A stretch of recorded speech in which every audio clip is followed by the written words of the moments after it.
Hello, everybody. This is Psychology of the Unconscious by Carl Jung. Chapter 3, The Hymn of Creation, Part 2. Miss Miller neglects to tell us which passages in Job occurred to her mind. These unfortunately are therefore only general suppositions. Take first the analogy to the lost paradise. Job lost all he had, and this was due to an act of Satan, who wished to incite him against God. In the same way, mankind, through the temptation of the serpent, lost paradise, and was plunged into earth's torments. The idea, or rather the mood which is expressed by the reference to the lost paradise, is Miss Miller's feeling that she had lost something which was connected with satanic temptation. To her it happened, just as to Job, that she suffered innocently, for she did not fall a victim to temptation. Job's sufferings are not understood by his friends. No one knows that Satan has taken a hand in the game and that Job is truly innocent. Job never tires of avowing his innocence. Is there a hint in that? We know that certain neurotic and especially mentally diseased people continually defend their innocence against non-existent attacks. However, one discovers at a closer examination that the patient, while he apparently defends his innocence without reason, fulfills with that a Deckhandlung, the energy for which arises from just those impulses whose sinful character is revealed by the contents of the pretended reproach and calumny. Job suffered doubly, on one side through the loss of his fortune, on the other through the lack of understanding of his friends. The latter can be seen throughout the book. The suffering of the misunderstood recalls the figure of Cyrano de Bergerac. He too suffered doubly, on one side through hopeless love, and on the other side through misunderstanding. He falls, as we have seen, in the last hopeless battle against le mensonge, le compris, les préjugés, les lâchetés et les sottises. Oui, vous m'arrachez tout le laurier et la rose. Job laments, God delivereth me to the ungodly, and casteth me into the hands of the wicked. I was at ease, and he brake me asunder. Yea, he hath taken me by the neck, and dashed me to pieces. He hath also set me up for his mark. His archers compass me round about. He cleaveth my reins asunder, and doth not spare. He poureth out my gall upon the ground. He breaketh me with breach upon breach. He runneth upon me like a giant.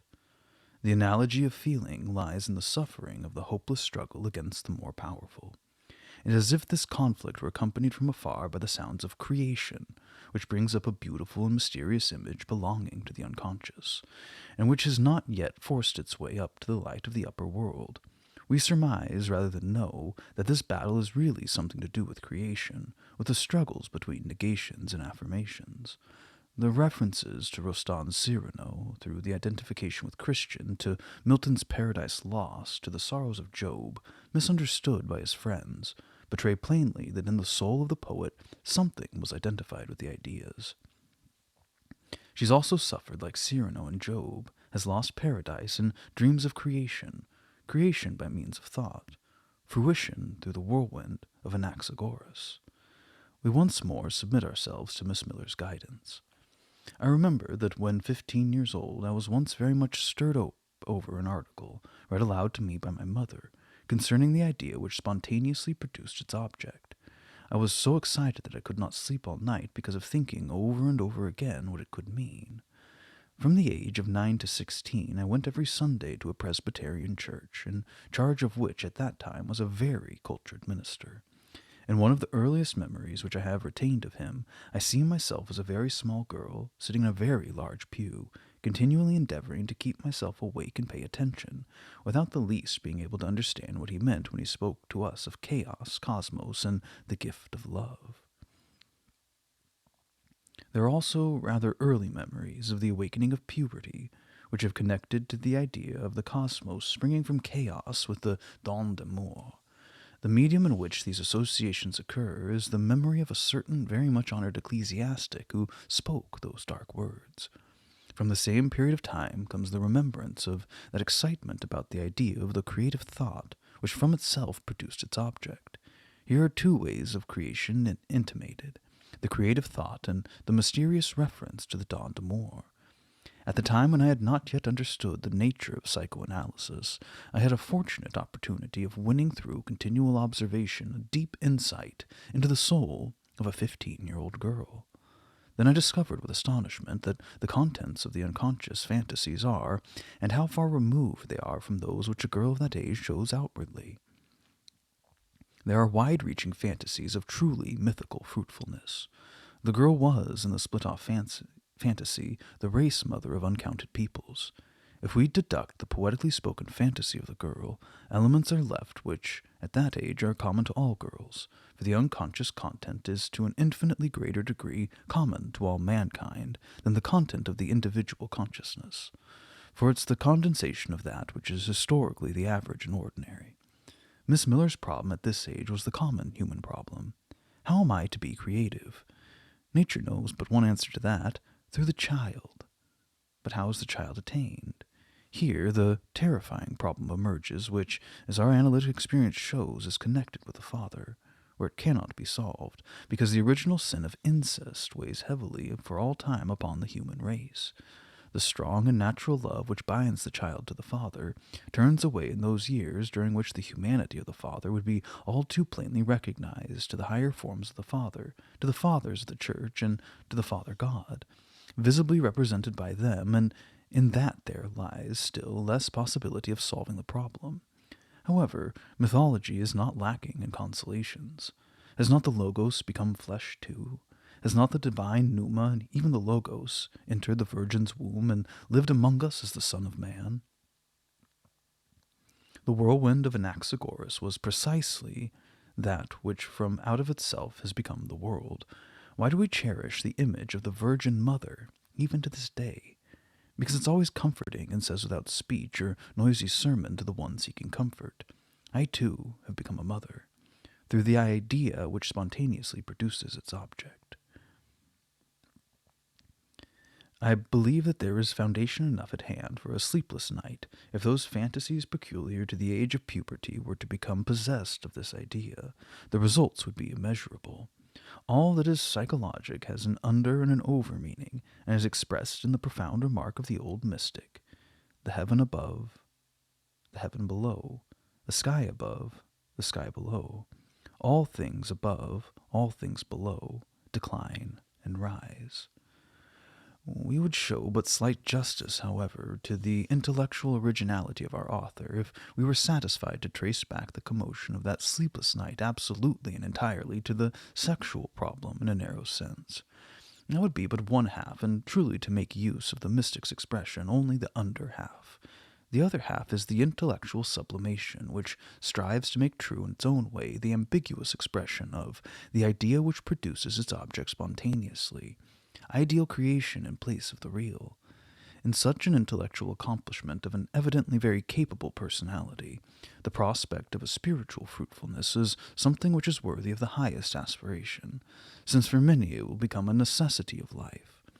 Also, this side of the fantasy explains, to a great extent, the excitement, for it is a thought with a presentiment of the future, one of those thoughts which arise, to use one of Maeterlinck's expressions, from the inconscient supérieur, that prospective potency of subliminal combinations. I've had the opportunity of observing certain cases of neuroses of years' duration, in which, at the time of the beginning of the illness or shortly before, a dream occurred, often of visionary clarity. This impressed itself inextinguishably upon the memory, and in analysis revealed a hidden meaning to the patient which anticipated the subsequent events of life, that is to say, their psychologic meaning. I'm inclined to grant this meaning to the commotion of that restless night, because the resulting events of life, in so far as Miss Miller consciously and unconsciously unveils them to us, are entirely of a nature to confirm the supposition that moment is to be considered as the inception and presentiment of the sublimated aim in life. Miss Miller concludes the list of her fancies with the following remarks.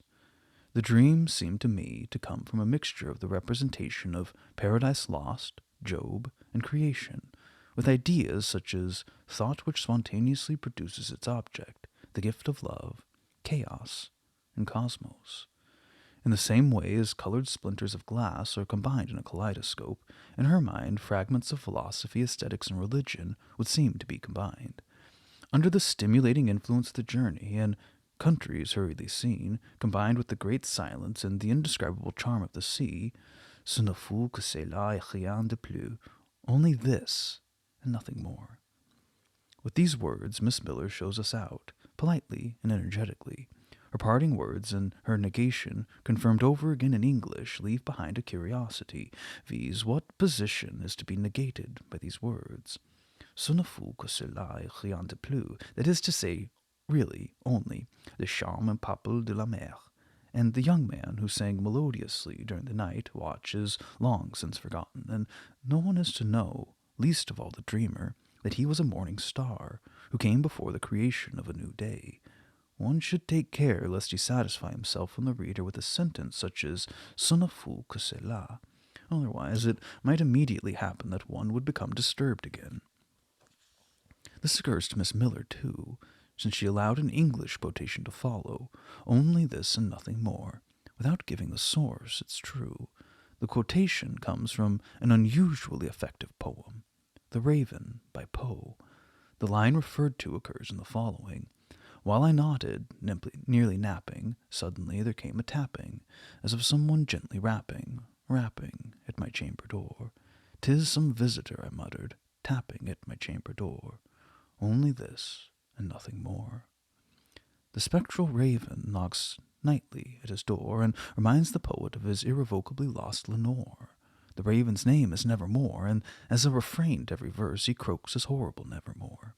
Old memories come back tormentingly, and the spectre repeats inexorably, Nevermore. The poet seeks in vain to frighten away the dismal guest. He calls to the raven. Be that word our sign of parting, bird or fiend, I shrieked upstarting. Get thee back into the tempest and the night's Plutonian shore. Leave no black plumes as a token that lie thy soul hath spoken. Leave the loneliness unbroken, quit the bust above my door. Take thy beak from out my heart, and take thy form from off my door. Quoth the raven, Nevermore. That quotation, which apparently skips lightly over the situation, only this, and nothing more, comes from a text which depicts in an affecting manner the despair over the lost Lenore. That quotation also misleads our poet in the most striking manner. Therefore, she values the erotic impression and the wide-reaching effect of the commotion caused by it. It is this undervaluation which Freud has formulated more precisely as repression, which is the reason why the erotic problem does not attain directly conscious treatment, and from this there arise these psychological riddles. The erotic impression works in the unconscious, and in its stead pushes symbols forth into consciousness. Thus one plays hide-and-seek with oneself. First it is the morning stars which sing together, and then Paradise Lost. Then the erotic yearning clothes itself in an ecclesiastical dress and utters dark words about world creation, and finally rises into a religious hymn to find there, at last, a way out into freedom, a way against which the censor of the moral personality can oppose nothing more. The hymn contains its own peculiar character, the marks of its origin. It thus has fulfilled itself, the law of the return of the complex. The night singer, in this circuitous manner of the old transference to the father priest, has become the eternal, the creator, the god of tone, of light, of love.